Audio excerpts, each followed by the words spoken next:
Datang seorang laki-laki, "Ya Rasulullah, izinkan aku mati syahid, karena orang yang mati syahid itu tidak akan merasakan sakratul maut illa kal qars, seperti cubitan pada tangan. Izinkan aku mati syahid, karena kalau aku mati syahid tidak akan ada azab kubur. Izinkan aku mati syahid, karena kalau aku mati syahid tidak akan ada hisab, langsung masuk surga." Nabi bertanya, "Alaka min ummin, ibumu masih hidup? Ibumu ada di rumah?" "Ya." "Ilzam rijlaiha fathammal jannah." Urus tapak kakinya, akan kau dapati surga di sana. Haji Halim sedang menunjukkan begini cara sayang kepada ibu. Wahai kalian yang tak menghormati ibu, yang menyepelekan ibu, yang merendahkan ibu. Malam ini lihat, beliau tidak ada ceramah, tidak ada tausiah, tapi langsung dibuat begini cara menghormati ibu. Ini sekarang banyak orang tak menghormati ibu. Berapa banyak ibu yang awalnya bantu-bantu, lama-lama jadi pembantu. Dulu dia tidak tarawih, kenapa? Karena kita menangis merengek di rumah. Sekarang di hari tuanya dia tidak tarawih juga. Kenapa? Dia menjaga cucunya. Berapa banyak itu terjadi? Jangan sampai. Dia tidak pernah menolak cucunya, dia sayang. Tapi kita yang berpikir, berapa kali dia tidak jadi sholat duha karena kita kencing di kaitnya. Berapa kali dia tidak tarawih karena kita menangis merengek sampai subuh datang. Berapa kali dia tidak iktikaf karena kita. Andai dia masih hidup hari ini, datang, belikan pakaian yang paling dia suka, belikan perhiasan kalau ada. Andai tidak cium tangannya, tapi yang sudah meninggal dunia, jangan lupa kau doakan, Rabbil firli wali walidayya warhamhuma kama rabbayani shaghira. Berdoa pun kau tak mau, apalagi yang akan kau bawa menghadap Allah SWT. Meregang nyawa dia melahirkan engkau. 9 bulan 10 hari kau menumpang di perutnya. 2 tahun kau menyusu, melahirkan, menetes darahnya dalam badanmu. Andai kau gendong dia dari Palembang, jangan sebut Palembang lah Pak Ustaz, dari Pekanbaru Riau, kau gendong dia sampai ke Makkah, kembali lagi, belum tentu dapat menebus satu teriakannya saat melahirkanmu. Lalu apa yang bisa kau lakukan? Datang seorang ibu pergi ke tempat servis HP. "Nak, tolong anak lihatkan HP saya rusak kayaknya." Dia periksa, "Ini enggak rusak, Bu." Terus, "Memang anak ibu enggak nelpon." "Kenapa kau tidak telepon?" Datang dia ke rumah anaknya, "Nak, ibu enggak ada uang mau buka puasa, bisa minjam 100.000? Apa kata si anak? "Sebentar ya Ma, aku tanya istriku dulu." "Ini Ustaz dapat dari mana?" "Ada yang kirim WA grup." Jadikan ibumu seperti raja, maka rezekimu akan diberikan Allah seperti rezeki raja-raja. Bukan hadis, dapat dari grup WA. Ini ibu minta terus sholat tarawih, tapi sang anak sudah tidak bisa. "Aku mau hentikan saja sholat tarawih ini, karena mau buat tenda ini tidak bisa. Tiangnya bambu, sudah bocor. Kita stop saja sholat tarawih bersama ini." Apa kata si ibu? "Buatlah sholat tarawih terus, nanti Allah akan berikan engkau gedung yang besar. Dengan gedung besar itu kau akan tetap sholat tarawih." Mana gedung besar itu? Inilah dia gedung besar. Langsung dikabulkan Allah Subhanahu wa ta'ala. Karena setelah Allah, langsung orang tua. "Wa qadha rabbuka alla ta'budu illa iyyah." Allah sudah wajibkan engkau menyembah Allah.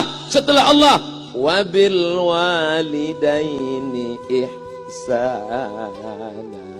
Kedua orang tua. Jangan kau lawan ibumu. Kayak anak-anakku, jangan kau lawan ibumu. Karena kau lawan ibumu, kau tak pernah mencium kebahagiaan. Walaupun hartamu banyak, kau akan berenang dalam air mata penderitaan sampai kematian datang. Ada pezina hidup di dunia senang, ada pecandu narkoba hidup di dunia senang, tapi orang yang durhaka tetap dapat dosanya dibalas Allah di akhirat. Di dunia juga dapat. Ustaz, kalau di akhirat dapat, di dunia dapat, untuk apa lagi di dunia? Yang di dunia itu DP-nya. Nanti di akhirat akan kau dapatkan cashnya. Oleh sebab itu jangan main-main dengan ibu. Datang seorang laki-laki, "Ya Rasulullah, izinkan aku mati syahid, karena orang yang mati syahid itu tidak akan merasakan sakratul maut illa kal qars, seperti cubitan pada tangan. Izinkan aku mati syahid, karena kalau aku mati syahid tidak akan ada azab kubur. Izinkan aku mati syahid, karena kalau aku mati syahid tidak akan ada hisab, langsung masuk surga." Nabi bertanya, "Alaka min ummin, ibumu masih hidup? Ibumu ada di rumah?" "Ya." "Ilzam rijlaiha fathammal jannah." Urus tapak kakinya, akan kau dapati surga di sana. Tak perlu kau mati syahid. tapak kakinya kau urus, kau dapat di surga di sana. Kalau tapak kakinya kau urus dapat surga, apalagi kau urus kepalanya, apalagi kau urus badannya. Pulang dari sini urus ibumu, mandikan dia, belikan pakaian yang baik, cari makanan kesukaannya. Kalau dia sudah meninggal, maka kau datang ke sana, langsung dapat tisu. Bapak Ibu yang dimuliakan Allah Subhanahu wa taala. Ini Ustadz suaranya menggelegar nih, marah apa? Enggak, saya tak marah. Terus dikasih Haji Alim buka nasi kuning tadi, makanya suara menggelegar. Dimasukkan Pak Kapolda daging sama ayam 3. Masya Allah, ini kari Palembang nih Pak Ustadz. Mantap, menggelegar suara kita di rumah. Bapak Ibu yang dimuliakan Allah Subhanahu wa taala, datang seorang laki-laki, kata Nabi sallallahu alaihi wasallam, nanti akan ada laki-laki yang datang kemari minta doanya, doanya kabul. Sahabat heran, kami yang hidup sama Nabi, kami yang perang sama Nabi, kami yang jihad sama Nabi, kenapa mesti minta doa dia? Dia tidak pernah ketemu Nabi. Pokoknya nanti kalau dia datang, minta doa sama dia. Setelah Nabi SAW meninggal, barulah dia datang. Orang itu bernama Uwais Al-Qarni. Kenapa doanya makbul? Dia merawat ibunya. Kalau ibumu kau rawat, doamu dikabulkan Allah Subhanahu wa taala. Apa yang kita lihat malam ini adalah buah bakti kepada seorang ibu. Ya Rasulullah, man ahaqqun nas bi husni sahabati? Siapa yang paling layak mendapatkan baktiku? Ummuka. Siapa lagi? Ummuka. Siapa lagi? Ummuka. Ibumu, ibumu, ibumu. Summa man? Siapa lagi? Abuka. Kami, Ustadz Jenderal Bintang 5, alim ulama, kami hanya dapat 1, sedangkan kalian ibu dapat 3. Ibumu, ibumu, ibumu. Kenapa ibu dapat 3? Karena ibu bisa melakukan 3. Ibu mengandung, ibu melahirkan, ibu menyusukan. Kalau bapak mau dapat 3, coba yang 3 ini. Pulang dari sini, pergi ke tempat jual kelapa muda, beli 1. Jangan dibelah, ikat di perut 9 bulan 10 hari. Kalau mau merasakan melahirkan, pulang dari sini, pergi ke tempat jual mangga. Telan bulat-bulat, keluarkan bulat-bulat. Emang enak jadi perempuan. Mereka luar biasa. Tanya ibumu, berapa kali dia meninggalkan puasa Ramadan? Saat mengandung engkau, 30 hari dia tak puasa. Saat menyusukan tahun pertama, 30 hari dia tak puasa. Saat menyusukan tahun kedua, 30 hari dia tak puasa. Saat dia mau ganti qadha tahun berikutnya, adik mau menyusul. Hari ini dia belum mengqadha puasanya, dia terhutang di hadapan Allah. Lalu apa yang bisa kau lakukan? Malam ini betul-betul disadarkan. Alhamdulillah, ibu saya masih hidup, umurnya 70 tahun. Saya akan pulang dari kajian malam ini. Nampaknya malam ini saya yang ceramah, saya yang tausiah. Tapi saya mengambil pelajaran. Pulang dari sini, saya akan lebih sayang pada emak saya. Saya lebih cinta kepada ibu saya. Saya malu, saya hanya pandai berceramah, berkata. Tapi orang sudah mengamalkannya langsung. Haji Alim membelikan gelang ibunya 2 kali sampai 4 kali setahun. Gelang cincin. Sudah dibelikan 2 bulan, hilang. Kemana? Ada orang susah tadi aku kasih. Ternyata itu yang membuat rezeki melimpah ruah. Maka rezeki buah yang sudah matang harus kita joloknya dengan apa? Dengan berbakti kepada ibu. Bapak Ibu yang dimuliakan Allah, saudara-saudaraku yang dimuliakan Allah Subhanahu wa taala. Ibu ini luar biasa. Sampai-sampai ibu, Ustaz jangan nunjuk pakai tangan kiri lah. Oke, pakai kanan. Ibu, andai ngomong ibu salah, tetap dikabulkan Allah Subhanahu wa taala. Ada seorang ibu memanggil anaknya, "Ya Juraij, wahai Juraij." Anaknya sedang beribadah. Ibadah pada Allah atau nyambut ucapan ibu? Allah lebih mulia, dia diam. "Ya Juraij." Dia tetap diam. "Ya Juraij." Dia tetap diam. Dia tidak jawab seruan ibunya. Sampai akhirnya ibunya berkata, apa kata ibunya?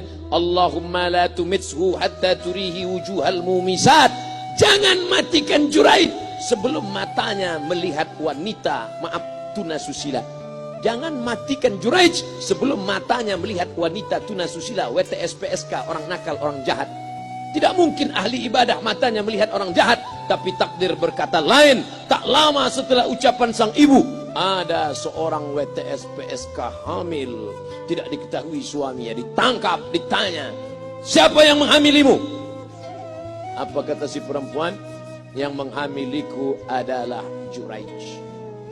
Sampai Juraij ketika difitnah, perempuan wanita susila itu ditanya, siapa yang menghamilimu? Ternyata dia berkata, Juraij. Akhirnya mereka menangkap Juraij. Juraij, ternyata engkau selama ini pura-pura saja menjadi pelaku ibadah.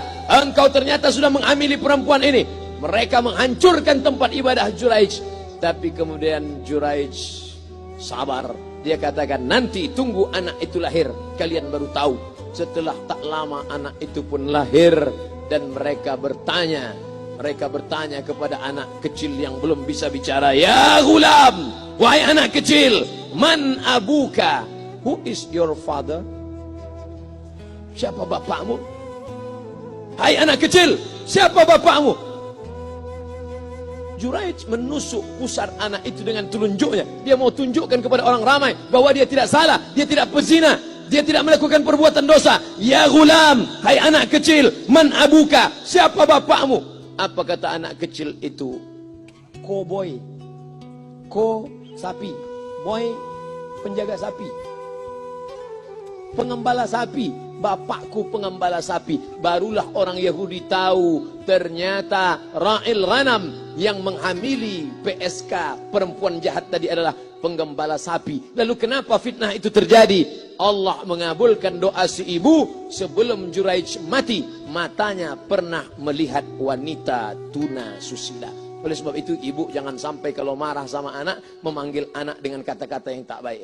Setan. Hantu.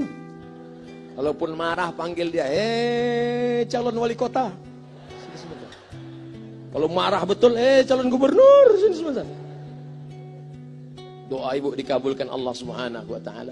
Saya setahun setiap bulan Februari ceramah di Kuala Lumpur seminggu.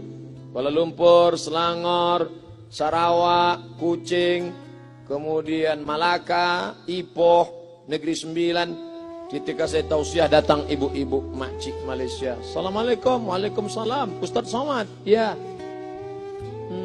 Saya nak jumpa dengan emak Ustaz. Loh, ngapa jumpa emak saya? Jumpa saya lah. Ustaz pasti dididik oleh seorang ibu. Saya ingin jumpa ibu Ustaz. Saya sangka dia mau jumpa saya.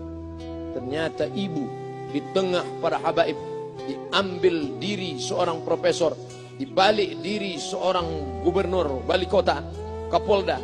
Di dalam diri mereka ini adalah orang-orang luar biasa, tapi dilahirkan oleh perempuan-perempuan yang super luar biasa. Betul?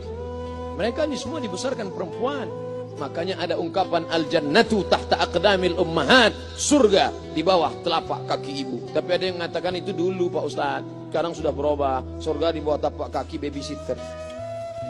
Karena banyak yang menitipkan anaknya kepada penitipan anak. Jangan Bu, walaupun kau wanita karir, tidak seberapa itu. Tidak dapat kau tebus kehilangan masa-masa manja mereka dengan pendidikan. Ini banyak ibu-ibu sekarang sudah tidak lagi mengurus anaknya.